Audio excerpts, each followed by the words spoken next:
eating here raw bison spleen in the Sweet Sally sauce.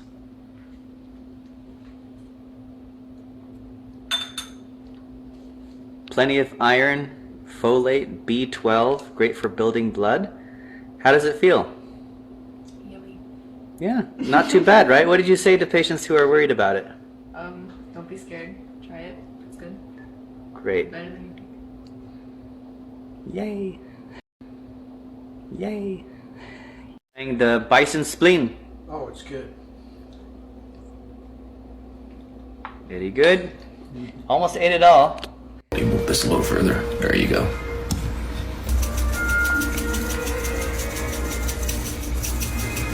Nah, that's just raw ground beef. It's not kimchi.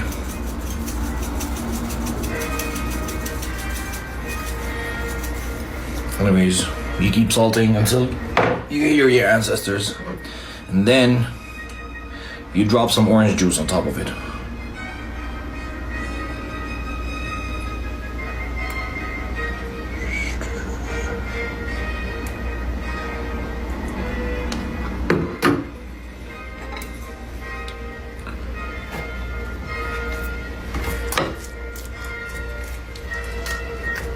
So, ground beef and orange juice, bro.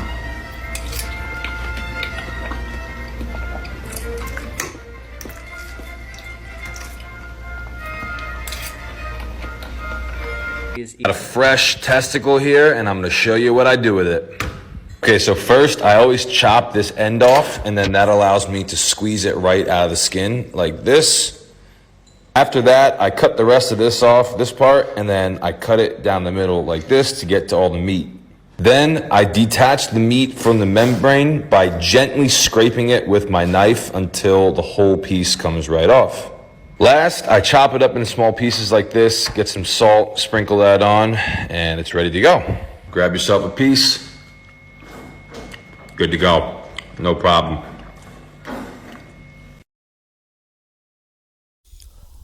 I want to give all the praises and the honor to Yahweh Bahashem, Yahweh Shai Bahashem, Rechaha Kodash, and double honors to the elder apostles and elder bishops of Great Millstone. Honors as well, a salute and honors to you, brethren, you fellow followers of this truth, you supporters of this truth, believers of this truth. Shalom to you, so few sisters as well, that's sincere in the support of the truth. And shalom to the hopefully elect. Shalom to the elect. Shalom. So, I don't know what brought me through the spirit of doing this video, but I guess it was the spirit. So there was a guy that used to be in our camp. He's not doing the work anymore. And all he tried to do is find everything different, contrary to doctrine. So I actually did a video on this a little while back, but this all came up. So I wanted to go further back into that again, the raw meat, because this Israelite says that it wasn't raw meat, it was just lentils, red lentils. So I did more research. You know, that's what we do. If it's not raw meat, then it's not raw meat. Okay, but there's a thing called characteristics. Now, it's not that our people haven't surpassed the deeds of the wicked, or that you might see somebody who looks like my complexion who will be doing this, and it's probably because they are one of them as well. It's not always about skin color. But we're just saying it's a spiritual characteristic. And I'm going to go into some of the commentary, if I can. I don't know if I go there, but I'm going to go into a couple of things. This is just kind of raw. But I want to go into this word characteristic. It means revealing a distinguishing or typical of an individual, right? Now, this word character has changed over the years. My next video may be on that. But it's basically a distinguishing trait or quality or property. So that's what the characteristics is. So we're going to go to Genesis 25. Now, I believe when I did the video before, he was going into other things. I can't remember, but I'm just going to go pretty much touch on Genesis 25 and 29 and 30. It says 28, and Isaac loved, because when you really go into, when it talks about the bread, because he said it was just lentils and bread just technically represents nourishment of food. It don't always mean a loaf of bread with some dough. You know, I think that's what I went into before. But we're going to go a little deeper into this. It says that Isaac loved Esau because he did eat of the venison, but Rebekah loved Jacob. Right? And Jacob sawed pottage. Esau came from the field and was faint. So now it's interesting because when you go to, let me go to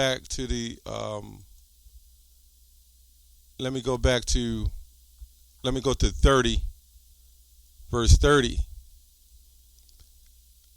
This is what it says. It says, and Esau said to Jacob, feed me, I pray thee, with the same red pottage, for I am faint thereof. Therefore was the name called Esau. So when you look at red is a characteristic, and it's also representing blood. You know, you'll see the term caught red-handed, crimson red, blood red. You know, you get the point. What's interesting here is the word pottage doesn't even have a letter. It doesn't even have a letter. Now, when I go over here to the Bible of 1300s, I like going into this Bible for whatever reason. Genesis 25, it's hard to read it. It's Old English. It says, he said to Jacob, why you thou to me this reed seethen? For why I am full weary, for which cause his name was Clepet Edom, right? So when the scholars, when you have the writing of the Bible, that's why you got to go into terminologies, you got to go into words and definitions and the understanding of it, because the scholars couldn't even, that's why they left that blank. They couldn't even map out the fact that this pottage, in fact, they called it messing. That's what they call it. They call it the messing when I looked it up. Now I'm going to go into, the word seething just means boiled or hot, right? If I'm not mistaken. So in the original text, it did say it was red. And then some of the scholars said, well, it was lentils, right? Some scholars says it was meat, but we can kind of see the way Jake eats, like Jacob, it would have had some lentils, it would have had some meat, and various and so forth, right? So it means when you go to the next translation that does say something, it says boiled food, soup, pottage, things sodden or boiled, right? It says sodden or boiled. So, and this is from the next verse. One verse doesn't have it. Let me see right here. The 29th verse, when it says pottage, doesn't have any definition because it says, and Jacob sod pottage. So we're going to go into this word sodden, and that's the key. It means dull or expressively from continued indulgence. It says heavy or doughy because of imperfect cooking. So this proves that this meat that was in here, right, to make sodden was not, it was definitely not fully cooked. Now, I also went to some scholars where, some scholars, and this is where it gets complicated because there's some people who will go to different avenues, and it'll say it was just red lentils. And that's what this Jake was going on. But then when you go to Hebrews 12 and 16, it says, for one morsel of meat, Esau sold his birthright. So we could see that it had to be meat in there as well. Right? So let's go to this. I want to go to this scholar, Barnes and Noble. It says, the two brothers now before us afford very striking illustrations of the general principle. It is pretty certain that Esau would receive the secondary name of Edom, which ultimately became primary in the point of use, from the red complexion of his skin. Now you got a lot of Christians, different people, even some scholars say it had nothing to do with his skin, it was the hair, and so forth. And then they'll go on to say David was ruddy, which meant red, which we went into that. But for whatever reason, red as this man Esau was, why wasn't the word ruddy, which would be like kind of extra red, right? In their terminology of thinking. The word ruddy, if that was the case, would have been perfect for Genesis 25 and 25, or even in this terminology, right? The red, ruddy. It doesn't say that.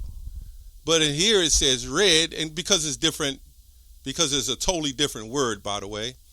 But it says from red complexion to skin, even from his birth.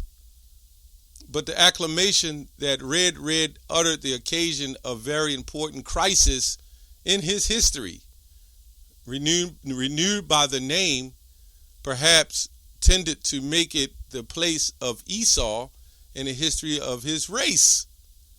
So this is Barnes and Nobles. So we can clearly see that he represents red because red represents blood, bloodshed. You live, they got a term, you live by the sword, you die by the sword. Revelation 13, 9, and 10, by the way. But anyway, I just wanted to bring this out just to recap, just to show that in Genesis 29 and 30, now we knew this, but it was interesting because when I went into the other translations, and even some of the scholars said he just had a messy pot, which means it wasn't complete because he was still cooking it. But Esau was faint. So the Most High set this whole situation up. And, of course, he sold his birthright. And it was easy for Jacob, in a sense, because Jacob doesn't eat that stuff like that. You know? I mean, which means he had to have it. You know, he could get it. But Esau was a mighty hunter. So, at the end of the day, he was tricked on all levels, even coming from Isaac, with Isaac and Rebekah. You know, and Jacob got the birthright, which means supplant. So anyway, I just wanted to touch on that. This is more proof that it had to be something. It had to be meat, and let's say it was lentils, uncooked. He just represents raw, blood, red lentils, red meat, Anyway, that's all I have on that. Shalom.